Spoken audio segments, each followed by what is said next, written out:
আপনারা দেখবেন যে তফসিল ঘোষণার পরেই আমরা সবাই তো নির্বাচন কমিশনের অধীনে চলে যাই, আপনারা প্র্যাকটিস দেখছেন। তখন এই বদলিগুলো করবে নির্বাচন কমিশন। এর আগের আমার অতীত অভিজ্ঞতা, আমি রিটার্নিং অফিসার চিটাগাং কমিশনার থাকতে 44 লক্ষ ভোটার ছিল, ডিসি থাকতে ছিল, ইউনো থাকতেও ছিল।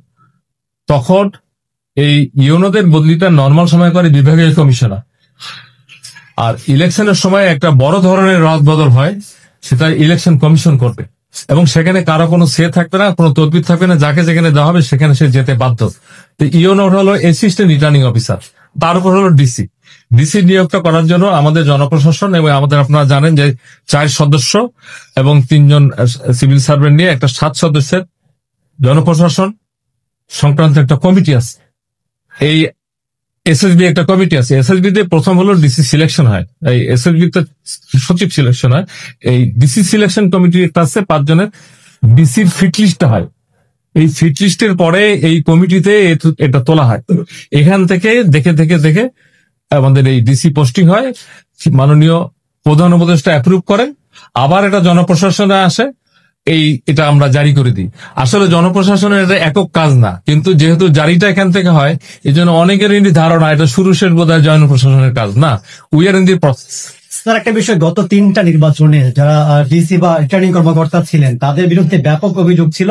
সামনে নির্বাচন আপনাদের জন্য কত চ্যালেঞ্জ, এবং সেটা নিরপেক্ষ করবার জন্য আপনারা কি নির্দেশনা দিয়েছেন? আমরা এই চ্যালেঞ্জটাকে মেনে নিয়েই অনেক ধরনের স্ক্রুটিনি করে, আগে যারা এগুলোর সাথে জড়িত ছিল অথবা প্রোঅ্যাক্টিভ ছিল, ওভার অ্যাক্টিভ ছিল, এদেরকে এই তালিকার মধ্যে এরা কেউ নাই এবং থাকবে না।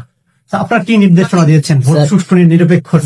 আমাদের তো নির্দেশনা কি, এটা তো তফসিল ঘোষণা হবে, নির্বাচন কমিশন বিভিন্ন সময় ট্রেনিং এদেরকে ডাকবে, তখন নির্দেশনা আসবে। আমরা এখন রুটিন অ্যাডমিনিস্ট্রেশন চালাচ্ছি এবং পিসফুল, লফুল এবং পারস্পরিক শ্রদ্ধার সম্পর্কে, যাতে মাঠ প্রশাসন ভালো চলে।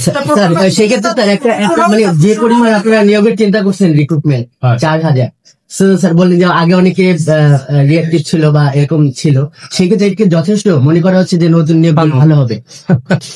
না, আমরা তো 8000 এসে কথা বলেছিলাম, আপাতত আমরা 4000-এর বরাদ পেয়ে স্যাংশন পেয়েছি, অনুমতি, সেটা প্রসেস করছি। এখন দেখা যাক সামনে আরো কি। স্যার কাইন্ডলি একটু প্রশ্ন একটু লেখার, সেটা হলো যে সুষ্ঠু নির্বাচন করার জন্য এবার ইন্টারিম গভর্নমেন্ট আপনারা কাজ করছে, সেক্ষেত্রে মাঠ পর্যায়ে প্রশাসনের যে বড় ভূমিকা, স্যার সেই প্রশাসনের ভূমিকার ক্ষেত্রে এবার আপনার কি নির্দেশনা, কি প্রস্তুতি? কথা হলো, এবার কেউ মানে এতটুকু যদি এদিক ওদিক কারো পক্ষে অথবা কোনো দলের পক্ষে এতটুকু যদি কেউ কোনো মানে, আমরা এখন পর্যন্ত জানি যে সেরকম নাই। যদি আমরা এরকম বুঝি, তাকে উইথড্র করা হবে এবং প্রচলিত আইনের আওতায় এনে তাদের বিরুদ্ধে প্রশাসনিক ব্যবস্থা নেওয়া হবে।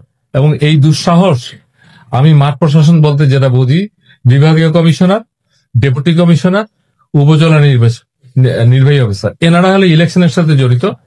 এসিলেন এন্ড আদার অফিসার্স, তারা ল এন্ড অর্ডার হয়ে ম্যাজিস্ট্রেট হিসেবে ওই সময় পুলিশের সাথে ডিউটি করে, আর্মির সাথে ডিউটি করে।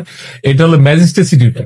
অতএব কোনো জায়গায় এবার আমরা মনে হয় আমাদের প্রধান উপদেষ্টা যেটা বলেছেন, গতকালকেও শক্তভাবে ওনার প্রেস সেক্রেটারি আমি দেখলাম যে ব্রিফ করেছেন যে নির্বাচন নিয়ে কোনো সংশয় নেই এবং এখানে ল এন্ড অর্ডার মেনটেন করতে কোনো দ্বিধাদ্বন্দ্ব নাই।